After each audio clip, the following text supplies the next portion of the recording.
পশ্চিমবঙ্গে প্রথমবারের মতো জয় পেল বিজেপি। 206 আসনে জিতে একক সংখ্যাগরিষ্ঠতা পেল বিজেপি। অন্যদিকে গেল 3বার পশ্চিমবঙ্গে রাজত্ব করা তৃণমূল কংগ্রেস পেল কেবল 81 আসন। ফল ঘোষণার পরপরই বিভিন্ন স্থানে সহিংসতার খবর পাচ্ছিলাম আমরা। এ বিষয় নিয়ে আর একটু বিস্তারিত জানতে আমাদের সাথে পশ্চিমবঙ্গ থেকে যুক্ত হয়েছেন সহকর্মী সুজিত দুয়ারি। কথা বলবো সুজিতের সঙ্গে।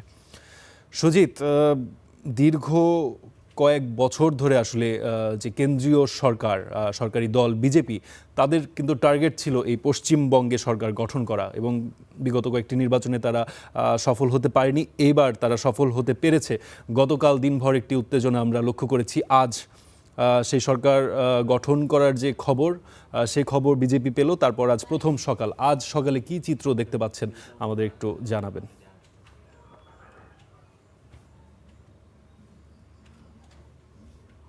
দেখুন, আপনাকে বলে রাখি যে একেবারে দীর্ঘ কয়েক বছরের প্রচেষ্টা করেছিল বিজেপি, এবং গত 21-এর নির্বাচনেও দেখা গিয়েছিল সেখানে বিজেপি একেবারে প্রধানমন্ত্রী থেকে শুরু করে স্বরাষ্ট্রমন্ত্রী সবাই কিন্তু প্রচারে এসেছে। এবছর প্রায় 100 মন্ত্রী এসেছে, যারা কিন্তু বিভিন্ন রাজ্যের, উত্তরপ্রদেশ বা আসাম থেকে শুরু করে বিভিন্ন রাজ্যের মন্ত্রী এবং প্রাক্তন মন্ত্রীরা তারা প্রচার কার্য সেরেছেন এ রাজ্যে। এবং পাশাপাশি আরো একটা বিষয়, প্রধানমন্ত্রী অমিত শাহরা কিন্তু একেবারে আহ, এই রাজ্যের প্রতি একেবারে যে পাখির নজর করেছিল সেটা বলা যায়, কারণ তারা বেশ কিছু সভা সমিতি করেছে এবং তারা পরিবর্তনের ডাক দিয়েছিল।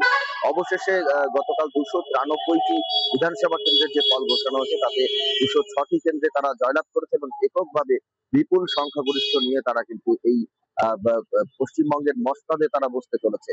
এবং সেই জায়গায় দাঁড়িয়ে গতকাল রাত থেকে আমরা দেখেছি, একদম গণনার পর্ব যখন শেষ হচ্ছে ঠিক সেই সময় থেকে বিভিন্ন জায়গায় রাজ্যের সহিংসতার ঘটনা ঘটেছে, এবং গতকাল রাতেও কিন্তু বেশ কিছু দলীয় কার্যালয় তারা দখল করেছে।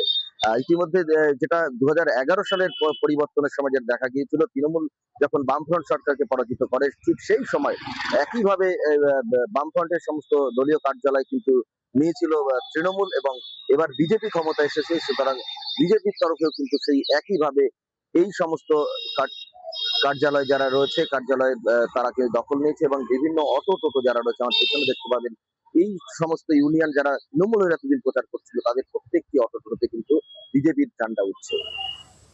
অর্থাৎ সুজিত, বিজেপি সেই যেই কালচারটি সেটি বহন করছে, এবং আপনি জানাচ্ছিলেন বেশ কিছু সহিংসতার খবর এবং তৃণমূলের বিভিন্ন কার্যালয়ও দখল করার খবর আপনি জানাচ্ছিলেন। আপনাকে ধন্যবাদ।